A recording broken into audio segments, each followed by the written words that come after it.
At least a dozen state attorneys generals are now preparing to move forward with an antitrust probe of big tech. It is the latest in the battle against tech giants.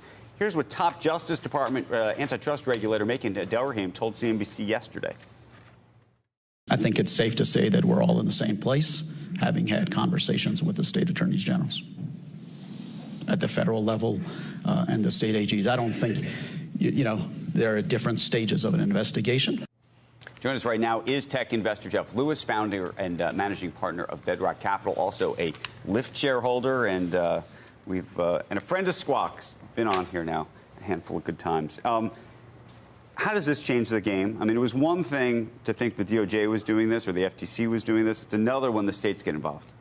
Absolutely. Well, I definitely think it's quite striking how bipartisan it is at this point in time, and the involvement of the states is certainly an escalation. I don't think it's all things equal for all tech companies. I think, of the FANG, Google is probably by far the most vulnerable here. I'd be very, very scared if I was at Google. More exposed than Facebook. Absolutely. There's this very bizarre dynamic at Google where because of how monopolistic the actual Google business is, most of the 100,000 employees there don't actually have very much to work on. And so they spend a lot of their time getting very politically activist. And they tend to be quite democratic. And so there's this dynamic where a lot of the Google... You think it's a political thing, then? Well, I think they're uniquely vulnerable because the business works so well. The search business is just sort of runs on its own. The employees have a lot of time on their hands to get politically active, and I think that puts them really in the line of fire. The thing that I don't understand about that comment, and I appreciate the comment, but it'd be one thing if we were talking about the Trump administration deciding, okay, we want to crack down on Google because we don't like their politics. I get that. But if the idea is that the DOJ is going to do this in concert with the 2 dozen states where it's politically different on all ends, I'm not sure the politics of where Google stands actually matters. I think the politics is one component. I think the reason the employees have time to get so politically engaged is because there's not too much work to do there because the business is a great monopoly.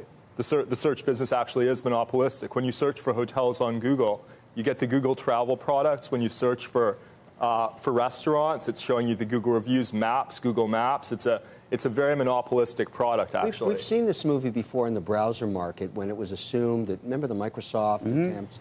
And at the end of the day, the market took care of it. Anytime you say that a technology is dominant and it's got, overbearing market power, there's some guy in a basement somewhere inventing the next thing. I've always assumed that would clean this problem up. Google's not any different than Microsoft was 2 decades ago. I mean, what's the problem? Oh, I think it's very different. So I think you have this. I think the search monopoly is very, very hard to break. And Google's done a phenomenal job of preventing any disintermediation of the search monopoly. So they did it in email successfully with Gmail.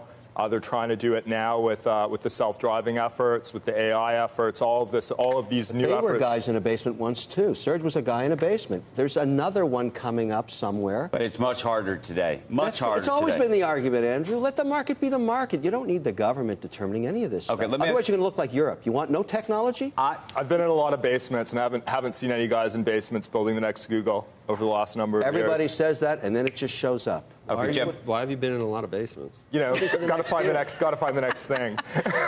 Jeff, separate question. Lockup coming off of Lyft. Lockup coming off of Lyft. You're an investor in Lyft. Do you stay an investor in Lyft? Oh, I'm very bullish on the company. So certainly on a relative basis, back when I was... Relative basis to Uber or relative basis to Lyft? Relative basis to the global ride-sharing market, I'm most bullish on Lyft of any other play around the globe. I mean, the focus that business has had on just capturing share in the U.S. market, lowering market costs while growing share, it's been thus far, I think they've executed very well since the IPO, and yeah, I'm very long-term bullish on that. A moment of silence for the second. 4 people who bought the stock on the IPO. But wait a second. You didn't answer Andrew's question directly. Do you stay in the shares when the lockup expires? Well, I already have some shares, and I'm planning on holding on to those shares. I'll get more shares and plan on holding on to those as well. So you're that's my personal view. And is that because you see the light at the end of the tunnel that I have to say a lot of investors don't see? You know, I think it's a much harder light to see for Uber because they're just doing so many different things. They're competing with so many companies on the delivery side. I think with Lyft, it's really lowering marketing costs while continuing to grow share. I think we're through the price wars that have really prevented the company from being profitable in the U.S. And the focus of the business, I think there's a good long-term story in the business. The other big IPO that's coming this fall, if you believe the papers, WeWork. What do you think? Are you in WeWorks, by the way? I have no exposure to WeWork. But you read the S1. I scanned it. I scanned it. You know, I think there's two cuts on it. I think the superficial cut would be that it seems just very deeply off. You know, you have the huge founder secondary, all the founder loans, all the founder family members working at the company, and then the substantive cut, I would argue, might be that. In fact, there's a huge market of people who want to turn real estate into a variable versus a fixed cost, just like there was a huge market of companies that wanted servers to be variable costs versus fixed costs, which led to AWS being a huge driver for Amazon. And quite honestly, while they're losing a lot of money today, in theory, the real estate market's really big. There are lots of small and medium companies that want flexible office space, and I could see a good long-term story there. Not sure about the current valuation. So which cut do you take? You know, I tend to focus more on the substantive stuff versus the superficial stuff. 3 classes of shares. I put that thing in the garbage when I got to that section. Yeah, you know, I think that matters a lot less than you think. Really? Yeah, I think that matters a lot less than you think if it's a great business. I think fundamentally, you need to determine whether you think the fundamental business model is truly disruptive and can sort of really capture a large swath of the real estate market. I think it has a chance of doing that. Not necessarily at this valuation, though. Okay. Jeff, great to see you. Hey, by the way, we should point out that soundbite that we played from Macon Delrahim was an interview that Brian Sullivan did with him yesterday out in Aspen. Right. It was a great interview.